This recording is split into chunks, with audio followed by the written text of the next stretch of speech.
बाद है NALSA. NALSA national legal service authority, salsa है स्टेट लीगल सर्विस अथॉरिटी, और उसके बाद है डालसा। डालसा यानी कि डिस्ट्रिक्ट लीगल सर्विस अथॉरिटी, और उसके बाद टालसा यानी तालुका लेवल पे।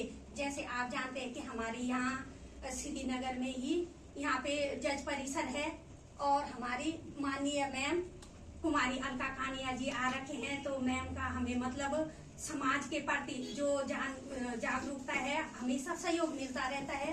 तो बहुत बहुत धन्यवाद मैम जी। हर जगह पे हम मैम का हमें सहयोग मिलता है। और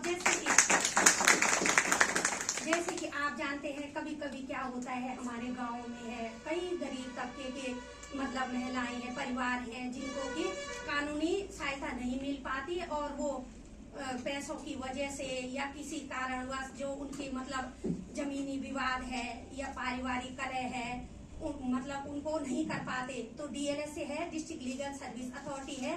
तो वो क्या करता है, अगर उनकी मतलब सालाना इनकम 3 लाख से कम है तो उन्हें क्या करता है, निःशुल्क एडवोकेट देता है। एडवोकेट देता है, आपके न्यायालय के लिए जो भी है खर्चे वगैरह देते हैं डीएलएस से, डिस्ट्रिक्ट लीगल सर्विस अथॉरिटी। और इसी प्रकार अगर आपको कोई भी कानूनी संबंधी जानकारी लेनी है तो और अपने निर्णय स्वयं वो तभी ले पाएंगी अगर वो आर्थिक रूप से सक्षम है, अपने पैरों पे खड़ी हैं, वो शैक्षिक रूप से वो स्वतंत्र है, सामाजिक रूप से स्वतंत्र है।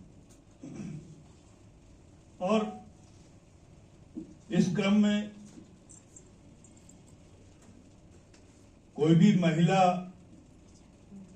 अपने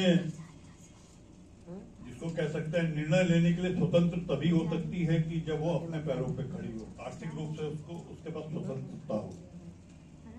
आर्थिक रूप से स्वतंत्रता तभी आ सकती है कि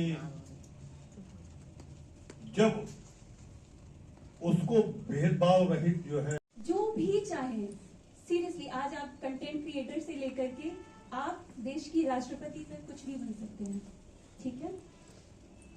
हम श्रीनगर परिक्षेत्र में हैं इस वक्त। श्रीनगर जो कि माँ लक्ष्मी जी के नाम पर है, जो कि फीमेल गॉडेस है, ठीक है।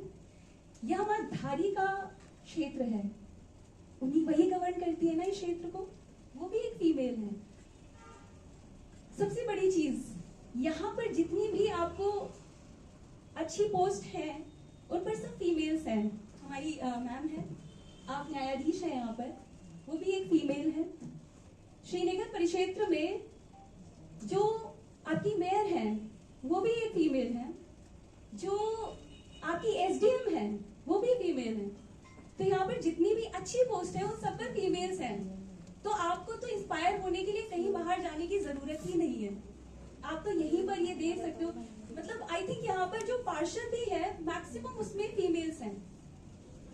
तो आपको तो यहीं पर इंस्पिरेशन बहुत ज्यादा मिल जाएगी कि आप कुछ भी कर सकते हो लाइफ में, एंड कहीं पर भी बैठ सकते हो, कुछ भी कहीं तक आप पहुंच सकते हो। तो अपने आप को कभी भी रोकना मत।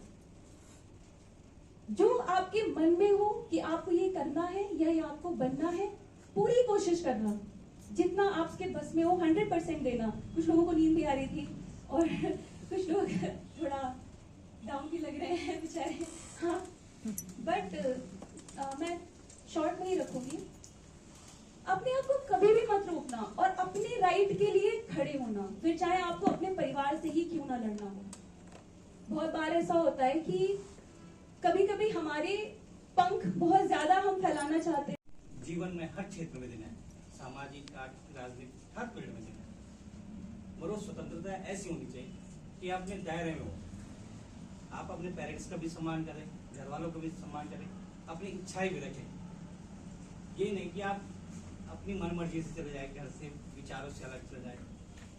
आपको उनको भी साथ लेके चलना पड़ेगा, तब जाके आप समाज में स्टैब्लिश करोगे, उनके अनुसार चलोगे। आप लड़ाई झगड़ा करना कोई बड़ी बात नहीं। घर में आपने माता पिता जी के साथ लड़ाई कर दी, भाई मेरी ये मनो, मेरी ये विश है, ये करो, आपको अपनी बात सही तरीके से रखनी है। बस ये फ्रीडम है आपके लिए, ये नहीं कि आप लड़ाई झगड़ा करो। जैसे मैडम ने बताया, अभी बहुत अच्छी चीज बताया मैडम ने कि श्रीनगर में ही सब फीमेल अधिकारी हैं, सबका नेचर सब अच्छा है।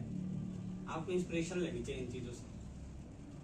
डीएम हमारे स्वाति भदौरिया जी देखिए कितनी मेहनत की। जो आपके कहते हैं हितों के बारे में परवाह करते हैं, अच्छे लोगों के संग रहेंगे तो अच्छी कहते हैं बातें आगे मतलब मिलेंगी, क्योंकि क्या होता है कि किसी दूसरे का अनुभव लेकर भी आप आगे बढ़ सकते हैं। तो ऐसे ही कहते हैं हम जो स्टूडेंट हैं उनके लिए भी ये है कि जो आपके जैसे बड़ी बहन है, बड़े भाई हैं, उनसे भी आप राय ले सकते हैं, या जो अड़ोस पड़ोस में अगर आपके घर में नहीं है तो पड़ोस में कहते हैं कोई जो आगे बड़े हुए लोग हैं उनसे इंस्पायर्ड होने के लिए उन्होंने किस प्रकार से तैयारियाँ की हैं, जैसे आगे कम्पिटिटिव इसमें है। और बहुत ज़्यादा प्रेशर भी नहीं रखना अपने ऊपर, क्योंकि जब व्यक्ति है तभी सब कुछ है।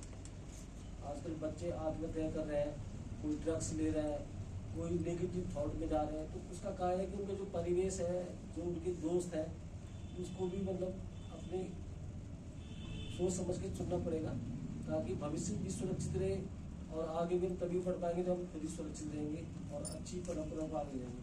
इन्हीं शब्दों के साथ मैं चाहता हूँ कि जो भी अपना सराउंडिंग एरिया होगा, तो जैसे आप जिस भी फील्ड में जाना चाहते हैं तो उससे आप मिल करके उसके बारे में, या फिर आप तो जैसे मोबाइल का ज़माना है, एक चीज होती है कि अभी आपको इस लाइन से हटके इसमें जाना है। महिलाओं के लिए कि थोड़ा परसेंटेज ज्यादा है कि अब आपकी उम्र निकल जाएगी या फिर कोई अच्छा नहीं मिलेगा या इस तरीके से। मैं इसलिए ये बता रही हूँ क्योंकि पर्सनल मैं अपने पेरेंट्स से लड़ाई करके मैंने कहा मुझे अपनी लाइफ में कुछ और करना है, मुझे शादी नहीं करनी है। तब फिर मैं यहाँ पे आई, मैंने कहा आप मेरा साथ दीजिए नहीं दीजिए, पर मैं अभी शादी मेरी इच्छा नहीं है पर्सनल, मतलब मेरे को नहीं करनी है। तो 1-2 दिन वो नाराज रहे, लेकिन वो समझ गए। एक पेरेंट्स भी आपको समझते हैं, ऐसी बात नहीं है, वो ऊपर से नाराजगी दिखाते हैं, लेकिन अंदर से माँ बाप हमेशा अपने पेरेंट्स के लिए सॉफ्ट कॉर्नर हमेशा, और आपके माँ बाप ही आपके लिए अच्छा सोचते हैं दुनिया में। और कोई ऐसा कोई रिश्तेदार, कोई भी आपका सगा या कुछ ऐसा नहीं है, सिर्फ माँ बाप के अलावा आपका अच्छा कोई नहीं सोचता। लेकिन ये है कि अगर उनको पता चले कि आपका भी कुछ है, वो अपनी तरफ से हमेशा बच्चों के लिए अच्छा करते हैं। कि एज गैप आ जाता है तो थोड़ा सा सोच में फर्क हो जाता है, बस इतना होता है कि एज गैप आ जाता है, थोड़ा सा सोच में फर्क हो जाता है, तो थोड़ी सी मुश्किलें होती हैं। लेकिन अगर आपस में बातचीत करेंगे और आप अगर इस बात को लेके कि हमको ये करना है तो करना है, आपने ठान लिया, तभी आप कर पाएंगे। लेकिन अगर आपका वो निर्णय डामाडोल हो रहा है कि करें या नहीं करें, इधर जाए या उधर जाए, तब नहीं हो पाता। तब आपको फिर वो परिस्थिति अपने आप ही ले जाती है। लेकिन आपको अटल रहना पड़ेगा कि हमको क्या करना है, हमको यही करना है, हमको यही चाहिए, इसके अलावा कुछ नहीं चाहिए। सक्सेस अगर हमको चाहिए, बहुत सारी चीजें आप किसी भी उसमें जा सकते हो। और लोगों के जो बता रहे हैं क्या नहीं मिलेगा, छोटी है तो उसको बोलेंगे से, मतलब आप कैसा ही कितना अच्छा करिए बुरा करिए, वो कहीं ना कहीं आपको टोकेंगे, लेकिन उनको आपको नजरअंदाज करना है। आपको अपने गोल पे फोकस रखना है। आप ही अपने आप को सशक्त कर सकती है, दूसरा कोई नहीं आएगा। चाहे कितनी आप किताबें पढ़ लो महिला सशक्तिकरण की, हम कितने ही बता दें कि इस तरीके से आप करिए, ये करिए, लेकिन पहला स्टेप तो आपको ही रखना पड़ेगा ना। उसके लिए आपको अपना इरादा मजबूत करना पड़ेगा। हर परिस्थिति में आपको अपने इरादे पे मजबूत रहना पड़ेगा कि हमको भैया ये करना है, ये करना है, ये करना है, तभी हम आगे जाके उस चीज तक पहुंच पाएंगे। और आप ये नहीं कि ये सोचेंगे भैया हम आज ये करेंगे तो कल हमें ये चीज मिल जाएगी, नहीं। आपको निरंतर प्रयास करना पड़ेगा। उसमें 1 साल भी लग सकते हैं, 2 साल भी, कभी कभी 3-4 साल भी लगते हैं। तो उस हिसाब से जाके, लेकिन आपको जो आपका निर्णय है, जो लक्ष्य है, उसके लिए आपको बिल्कुल ईमानदार होना पड़ेगा। उसके लिए ईमानदार इसलिए होना पड़ेगा कि अगर आपको उसके लिए, मान लो मैं एक एग्जांपल दे रही हूँ, अगर आपको मान लो किसी पोस्ट के लिए PCS ऑफिसर ही बनना है या IAS ऑफिसर बनना है, तो आपको उस लाइन के लिए पढ़ाई निरंतर, उसके लिए क्या उसी की राह पे चलना है, फिर इधर उधर भटकना नहीं है। अगर आप अपने लक्ष्य के साथ ईमानदारी नहीं रखेंगे तो लक्ष्य